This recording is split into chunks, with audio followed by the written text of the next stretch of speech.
నమస్తే. Bharatiya Janata Party MP Medak MP Raghunandan Rao గారు నా ముందున్నారు. ఒకసారి డిస్కస్ చేద్దాం. చాలా అంశాలు ఉన్నాయి, సమయం లేదు. ఆయన చేవేళ్ళ వెళ్ళాలట, వేరే ప్రోగ్రాం ఉన్నది అక్కడ. సో పార్టీ ఆఫీస్లో మనం ఉన్నాం, భారతీయ జనతా పార్టీ ఆఫీస్లో. నమస్తే రఘునందన్ రావు గారు. చాలా రోజుల తర్వాత కొంత ఘాటుగా మాట్లాడతారేమో అని అనుకుంటున్నా ఈ ఇష్యూ మీద. రియాలిటీ అంటే నిజాలు మాట్లాడతారేమో అని అనుకుంటున్నా. మీరు కేవలం ఫామ్ హౌస్ ఎమ్మెల్యేల కొనుగోలు కేసులో ఉన్న ఎమ్మెల్యేలనే టార్గెట్ చేసినట్టు కనిపిస్తున్నది. గువ్వల బాలరాజు ఇప్పటికే పార్టీలో జాయిన్ అయ్యిండు. పైలట్ రోహిత్ రెడ్డి, బీరం హర్షవర్ధన్ రెడ్డి, రేగా కాంతారావు కూడా జాయిన్ కాబోతున్నారు అన్న ఒక చర్చ అయితే నడుస్తున్నది. మీకు చెప్పిరా? అరే నేను అదే చెప్తున్నాను సార్, చర్చ అన్న. గువ్వల బాలరాజు ఆల్రెడీ జాయిన్ అయ్యింది కదా, గువ్వల బాలరాజు జాయిన్ అయ్యింది కదా. ఎందుకు ఆ నలుగురిని మీరు టార్గెట్ చేస్తున్నారు? మేమెందుకు టార్గెట్ చేసినామే? గువ్వల బాలరాజు గారు వారికి జరుగుతున్నటువంటి అన్యాయాలు, ఇబ్బందుల్ని చాలా మంచిగా విశదీకరించి తనకి భారతీయ జనతా పార్టీ సిద్ధాంతాలు నచ్చినాయని చెప్పి మా పార్టీ ఆఫీసులకు వచ్చి జాయిన్ అయ్యిండు. మేము గువ్వల బాలరాజు గారి ఇంటికి పోయి బలవంతం చేయలే, ఒత్తిడి చేయలే, కేసు పెట్టి తోలుకొచ్చుకోలేదు. మేము ఏడు బలవంతం చేసినామన్నా. సార్ టార్గెట్ అంటే ఇప్పుడు ఇందులో బిఎల్ సంతోష్ ఉన్నాడు, కేసీఆర్ బిఎల్ సంతోష్ స్టే ఇచ్చింది, సబ్జుడిస్ అయిపోయింది. కోర్టుల కేసుల గురించి మీరు నేను మాట్లాడితే మనకు మంచిది కాదు. తప్పించుకుంటున్నారు. ఉన్నది ఉన్నట్టు మాట్లాడమన్నావు, ఫైర్ మాట్లాడమన్నావు, వాస్తవాలు చెప్పమన్నావు. వాస్తవం చెప్తే జీర్ణించుకునే శక్తి లేకపోతే సుప్రీంకోర్టు నిన్ననే చెప్పింది. అడ్వకేట్లు పోయి జడ్జిల మీద పేపర్ వాళ్ళు పోయి మాట్లాడితే మంచిగా ఉండదు, లిమిటేషన్ లో మాట్లాడురు అని చెప్పింది. సుప్రీంకోర్టు స్టే ఇచ్చింది ఇన్వెస్టిగేషన్ మీద. లేకపోతే సిట్ ఏమి ఇన్వెస్టిగేషన్ చేసిందో ఈమను ఆనంద్ సరే కదా, హైదరాబాద్ కమిషనరే కదా ఆ కేసుని ఇన్వెస్టిగేషన్ చేసింది. అక్కడ దొరికిన పైసలేవి, అక్కడ సీజ్ చేసిన మొబైల్ లేవి, పెట్టుమని ప్రజల ముందు. ఇప్పుడు గువ్వల బాలరాజు పైసలు లేవు, మమ్మల్ని ఎవరు కొనుగోలు చేయడానికి ప్రయత్నం చేయలేదని అన్నాడు. ఇప్పుడు కోర్టులో పోయి అప్రూవర్ గా మారమను గువ్వల బాలరాజు గారిని, అప్పుడు ఏం జరుగుతుందో అప్పుడు చూద్దాం. నేను అదే అడుగుతున్నా అన్న. ఆ రోజు ఎవరి ఒత్తిడి మేరకు గువ్వల బాలరాజు గారు పనిచేసిండ్రు, ఎవరు ఏం చెప్పమంటే చెప్పిండు. చిలక పలుకులు పలికిండా, ఆయన సొంత పలుకులు పలికిండా, అసలు ఏందనేది పోయి కోర్టులో చెప్పమను, పోలీసుల ముందు చెప్పమను. గువ్వల బాలరాజుని అప్రూవర్గా మార్చడంలో భాగంగానే ఆయన జాయినింగ్ అంటున్నా నేను. ఇంత అన్యాయంగా ఎట్లా మాట్లాడతావు రాగన్న? 2 సార్లు ఎమ్మెల్యేగా చేసిన ఆయన, ఒకసారి ఎంపీగా పోటీ చేసిన ఆయన, 10 ఏళ్ళు ప్రజల చేత ఎన్నుకోబడి మన్ననలు పొంది గౌరవ శాసనసభ్యునిగా ఎదిగినటువంటి వ్యక్తి తనకు నచ్చిన సిద్ధాంతాలు ఉన్నటువంటి పార్టీలకు వస్తే ఆయనను అప్రూవర్గా మార్చుకునేందుకు పార్టీలో చేర్చుకున్నారా అంటే ఇంత వంకర బుద్ధి ఎందుకు రాగానా? నేను స్టేట్మెంట్ ఇస్తలేనన్నా, క్వశ్చన్ మార్క్ పెడుతున్నా, మీరు దానికి ఆన్సర్ చెప్తారేమో. అదే నువ్వు అది టెలికాస్ట్ చేసినప్పుడు కూడా క్వశ్చన్ మార్క్ ఆశ్చర్యార్థకం పెట్టాలి, పెడితేనే జర్నలిజం విలువ. క్వశ్చన్ మార్కే పెడుతుంది. పైలట్ రోహిత్ రెడ్డి కూడా వచ్చే అవకాశం ఉందా? నాకు తెలియదన్నా, నాతో రోహిత్ రెడ్డి గారు మాట్లాడలేదు, మా పార్టీ పెద్దలతో మాట్లాడినట్టు కూడా నాకు తెలియదు. ఇంకొక చర్చ కూడా ఉంది, ఈ నలుగురు వల్లనే కదా బీజేపీ ఆనాడు బదనామైంది, ఎందుకు వాళ్ళని తీసుకుంటున్నారు అన్న ఒక చర్చ కూడా ఉంది. దానికి ఏం సమాధానం చెప్తారు?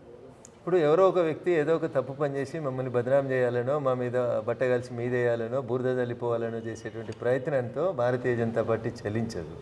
భారతీయ జనతా పార్టీ సిద్ధాంతాలు నమ్మి రేపు నన్ను ఇంటర్వ్యూ చేస్తున్న ఈ రఘు వచ్చి నేను కూడా బీజేపీలో చేరితే కండువా కప్పమంటే కప్పుతాం. మేము మాది డెమోక్రటిక్ పార్టీ, డెమోక్రటిక్గా వ్యవహరిస్తాం మేము. అంటే ఆనాడు మిమ్మల్ని ఇబ్బంది పెట్టిరని మీరు భావించారు కదా. నేనేం చెప్తా ఉన్నా, రఘు రోజు ఇంటర్వ్యూలలో మమ్మల్ని తిడుతూనే ఉంటాడు, బీజేపీని తిడుతూనే ఉంటాడు. తిట్టలేడా? తిట్టడం ఉండదు కదా, విమర్శిస్తున్నావు, విమర్శలు ఉంటాయి, ఏదో ఒకటి చేస్తున్నావు కదా. అట్లాంటి రఘు వస్తా అంటే కూడా చేర్చుకుంటాము అని చెప్తున్నాం మేము. మా సిద్ధాంతం నచ్చి, మా సిద్ధాంతం మా నాయకత్వాన్ని నమ్మి భారతీయ జనతా పార్టీ ఈ దేశానికి శ్రీరామ రక్ష అని ఎవరు వచ్చినా 40 ఏళ్ళు తుపాకీ పట్టుకొని తెరవెనకాల వామపక్ష ఉద్యమంలో పనిచేసినటువంటి నాయకుడు వచ్చి తప్పైంది, నేను చేసిన పార్టీ తప్పుడు పార్టీ, నేను ఇలా నా బుద్ధి మార్చుకున్నా, నేను కాషాయం కండువా కప్పుకుంటామని వస్తే మా పార్టీ రాష్ట్ర పెద్దలందరూ ఆలోచించి తగు నిర్ణయం తీసుకొని కండువా కప్పుతారు. దానికి రఘు అతీతం కాదు, బాలరాజు గారు అతీతం కాదు. ఈ కేసును మీరు మర్చిపోయారా? ఫామ్ హౌస్ ఎమ్మెల్యేల కొనుగోలు కేసును భారతీయ జనతా పార్టీ రిజిస్టర్ చేసిందా? తెలంగాణ ప్రభుత్వం రిజిస్టర్ చేసింది, సిట్ ఏర్పాటు చేసింది, ఒక ఐపీఎస్ ఆఫీసర్ నా సిట్ కి ఇన్ఛార్జ్ గా పెట్టింది. మాకు వ్యవస్థల మీద గౌరవం ఉంది, ఇన్వెస్టిగేషన్ చేయమంటున్నాం. కేసు నేను చెప్తాను. కేసు ఎక్కడ ఉందంటే, ఈ కేసులో ఉన్న నందకుమార్ అనేట ఆయన సింగిల్ బెంచ్కి వెళ్ళిండు, సిబిఐకి ఇవ్వాలని. సింగిల్ బెంచ్ సిబిఐకి ఇవ్వాలి అని చెప్పింది. కేసీఆర్ వెంటనే డివిజన్ బెంచ్కి వెళ్ళిండు, డివిజన్ బెంచ్ కూడా చెప్పింది సిబిఐకి ఇవ్వాలని. కేసీఆర్ వెంటనే సుప్రీంకోర్టుకి వెళ్ళిండు, సుప్రీంకోర్టులో స్టిల్ ఈనాటి కూడా కేసు పెండింగ్లో ఉన్నది. సిబిఐకి ఇవ్వాలా వద్దా అన్న దాని మీద ఏం చేయమంటారు మీరు? నేనేం చేయమనట్లేదు, మీరు ఇనిషియేట్ తీసుకుంటే అది అవుతుంది కదా. మరి చాలా కేసులు డిమాండ్ చేస్తున్నారు కదా, తప్పు చేయలేదు, బదనాం చేస్తున్న కేసు తప్పు చేయలేదు. మేము కడిగిన ముత్యములు ఉన్నాం, అరే రోడ్డు మీద నేను తెల్ల బట్టలు వేసుకొని పోతున్నా, నీకు నా బట్టలు నచ్చక నువ్వు మోటార్ సైకిల్ తోటి నీళ్లు చిల్లిచ్చిపోయినావు, బురద చిల్లిచ్చిపోయినావు, నేను మంచోని ఏమంటలేను. నేను ఇంటిపై నిర్మూలన సర్ఫ్ పెట్టుకొని బట్టలు ఉత్తుకొని పొద్దుగాలు ఇస్త్రీ వేసుకొని వస్తున్నా. సో బురద జల్లినాని కేసీఆర్ ని ఏమన్నారు? ఇట్లా వంకర భాషలు చెప్పొద్దు, ఇట్లా వంకర భాషలు చెప్పొద్దు. మీరు ఇప్పుడు చెప్పేది అంతే ఉంది కదా, వంకర భాషలు చెప్పొద్దు అంటున్నా. ఈ మోటార్ సైకిల్ ఇంకా దేనికో గుద్దుకొని చచ్చిపోతుండొచ్చు, దానికి నేను ఎట్లా బాధ్యుని అవుతా? నేను మంచోని, నేను కర్మ సిద్ధాంతాన్ని నమ్ముతాను, నువ్వు కర్మ సిద్ధాంతానికి బలైతావని నేను విశ్వసిస్తున్నా. ఇప్పుడు 2 ఫ్లైట్లు పంపించిండు, ఒకటి అమిత్ షా కోసం కేసీఆర్ ఆనాడు, ఇంకొకటి బిఎల్ సంతోష్ అరెస్ట్. కేసీఆర్ దగ్గర ఫ్లైట్లు కూడా ఉన్నాయా? ఆనాడు పంపించండు, వాళ్ళ అధికారులను సపరేట్ గా ఫ్లైట్లలో పంపించి బిఎల్ సంతోష్ ని కేంద్రంలో ఉన్నారు కావచ్చు, తర్వాత ఏం జరిగిందో ఏదో మొత్తానికి మళ్ళీ వెనక్కి తిరిగి వచ్చారు. విమానం వెనక్కి వచ్చిందా?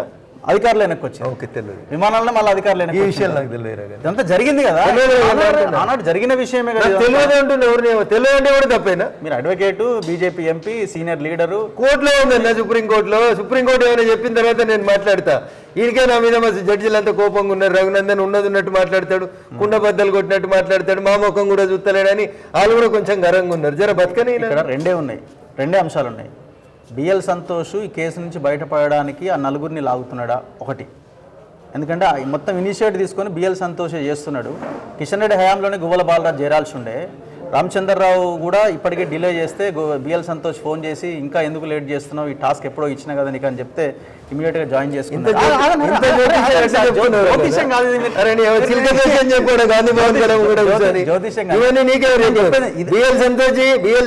రామచంద్రరావు గారికి ఫోన్ చేసి నీకెట్లా తెలుస్తుంది? ఎందుకు టెలిఫోన్ ట్యాపింగ్ చేస్తున్నావు? మీరు కూడా టెలిఫోన్ ట్యాపింగ్ వినేవాళ్ళు ఉంటారు, వినేవాళ్ళు ఉంటారు. వాళ్ళిద్దరు మాట్లాడుకున్నప్పుడు నువ్వు నేను ఎట్లుంటావు? స్పీకర్ పెట్టుకొని మాట్లాడొచ్చు. అయితే బిఎల్ సంతోష్ ఈ కేసు నుంచి బయటపడడానికైనా వీళ్ళని లాగుతుండాలి, లేదంటే కేసీఆర్ని ఈ కేసులో మమ్మల్ని బదనాం చేసిండు కాబట్టి రివెంజ్ ఆర్ సంథింగ్ అయినా అయి ఉండాలన్నది 2 అంశాలు కనబడుతున్నాయి. అన్న మీకు తెలియాల్సిన విషయం ఏంటంటే ప్రచారకులు ప్రచారానికి దూరంగా ఉంటారు, తప్పుడు పనులకు దూరంగా ఉంటారు. వాళ్ళు 24/7 ఈ దేశ హితం కోసమే పనిచేస్తారు, దేశం బాగుండాలని కోరుకుంటారు, సమాజం బాగుండాలని కోరుకుంటారు. ఈ జరిగినటువంటి ఆ 4 ఎమ్మెల్యేల కొనుగోలు అంశంలో గౌరవనీయులు బిఎల్ సంతోష్జీకి ఎట్లాంటి సంబంధం లేదు. సంబంధం లేనటువంటి వ్యక్తి మీద బురదేసి ఆకాశం మీద కుమ్మేస్తే నేను పెద్దోన్న అవుతా అని ఆ రోజు ఉన్నటువంటి చంద్రశేఖరరావు గారు మీడియా తన చేతిలో ఉందని బిఎల్ సంతోష్జీని బదనాం చేయడానికి వాడినటువంటి ఒక కుట్ర. అందుకని మేము ఎప్పుడు ఏమనలేదు. Let the investigating agencies dispose of the case అంటున్నాం. ఆగిపోయింది అంటున్నా నేను, ఇన్వెస్టిగేషన్ జరుగుతలేదు. నేను నీకు ఒక ఉత్తరం రాసిస్తాను, పోయి సుప్రీంకోర్టు ఉత్తరం వేసిరా. మీరే వేయాలి కదన్నా, రాసి ఫోన్ ట్యాపింగ్ కూడా ఇంక్లూడ్ అయ్యింది ఇందులో. అందుకనే ఏం చెప్తున్నాను, టెలిఫోన్ ట్యాపింగ్ ని కోడలు దిద్దిన కాపురం లాగా సీరియల్ లాగా నడిపిస్తారు సిట్ అధికారులు. కంప్లైంట్లు రిజిస్టర్ చేస్తలేరు, పట్టుకురావాల్సిన పట్టుకొస్తలేరు. సింపుల్ స్టేట్మెంట్ చెప్పిండు ప్రభాకర్ రావు అమెరికా నుంచి.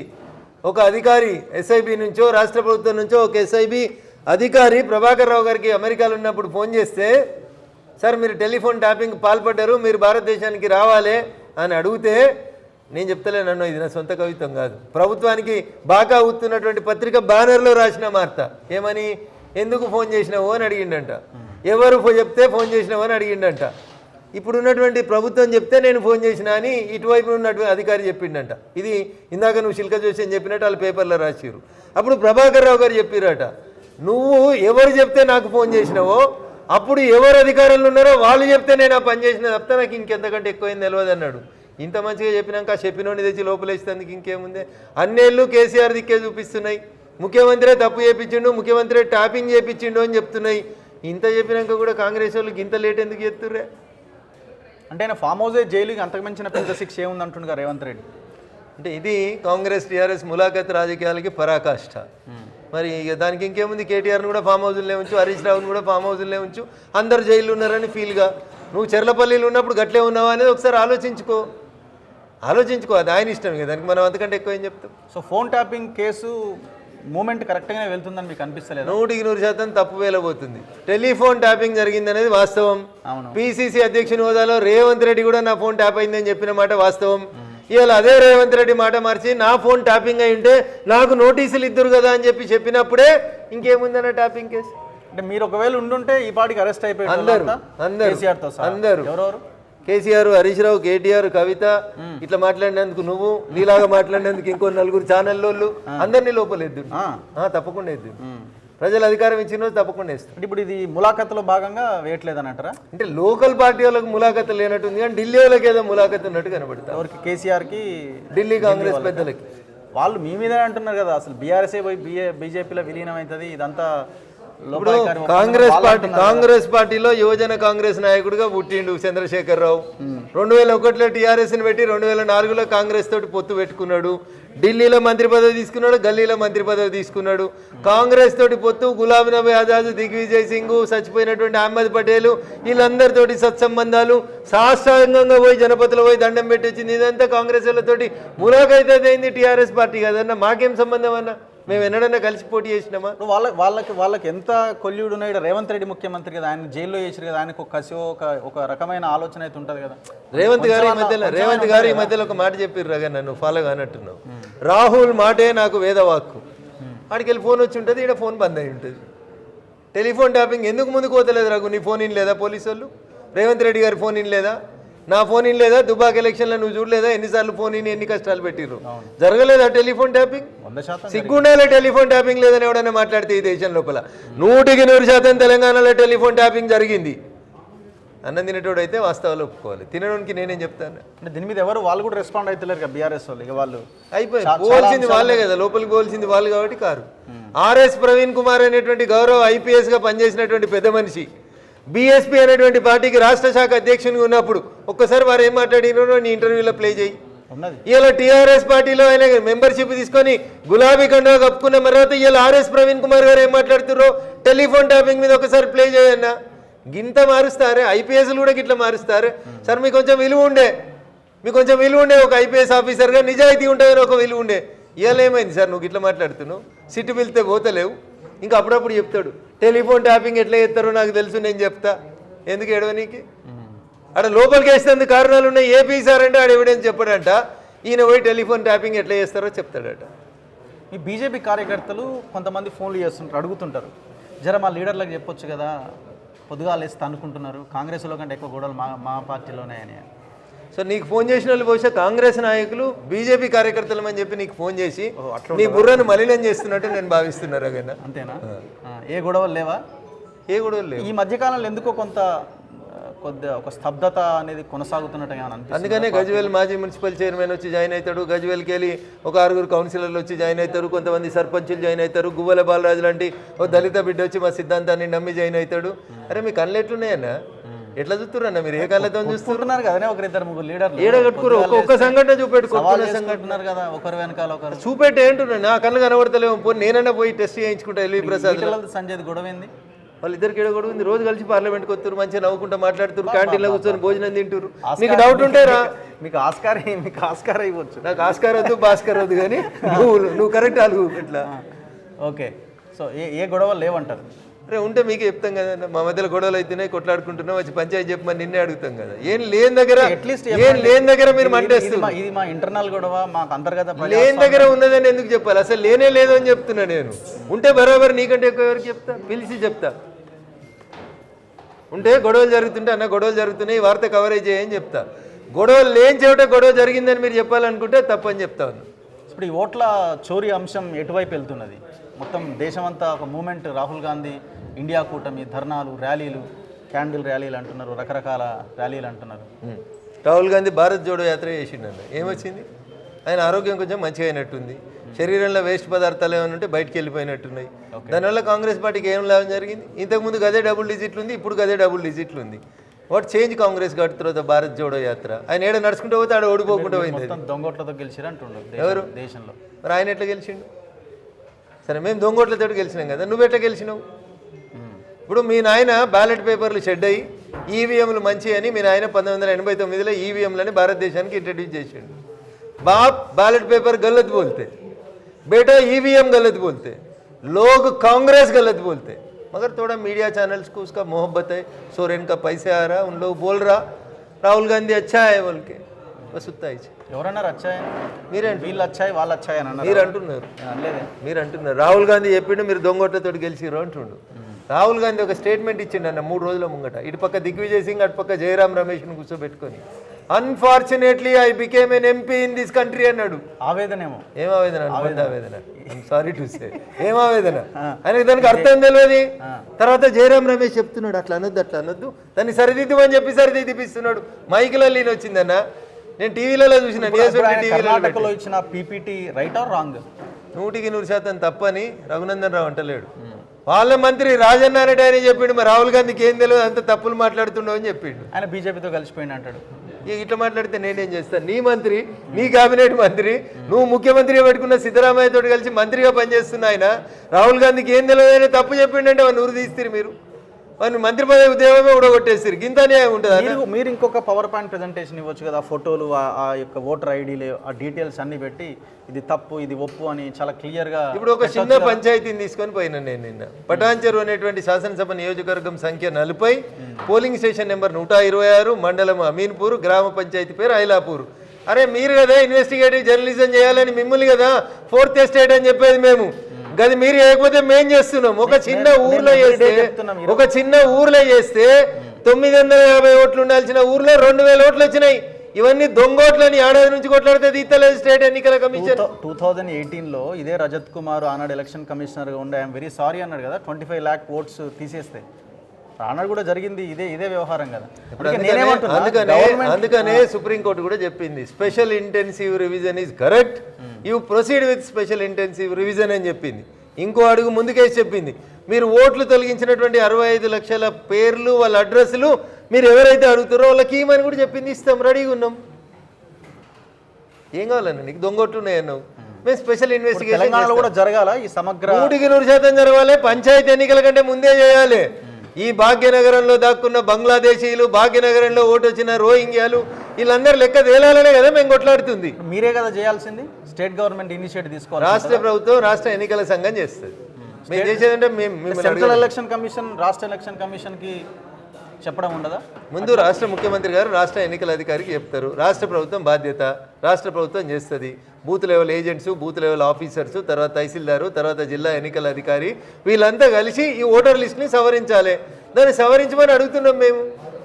మీరు కూడా అదే అడుగుతున్నారు కదా, ఓట్ చోరీ హోగాయని. సరే, let the SIR go on throughout the country, Kanyakumari to Kashmir. అంటే వాళ్ళనేది మీకు నచ్చినట్టు మీరు చేసుకుంటున్నారు, మీకు నచ్చని ఓట్లను తీసేస్తున్నారు అన్న. నీకు ఇప్పుడు ఈవీఎంలు నచ్చుతలేవు కదా, నీకు బ్యాలెట్ పేపర్ల మీద ప్రేమ ఉంది కదా, నువ్వు పోటీ చేసిన రాయబరేలు అయితే నీతోటి ఉందని అనుకుంటున్నావు కదా, నువ్వు రాజీనామా చేయి, బ్యాలెట్ పేపర్లతో ఎలక్షన్లకు పోదాం. Let we face the election.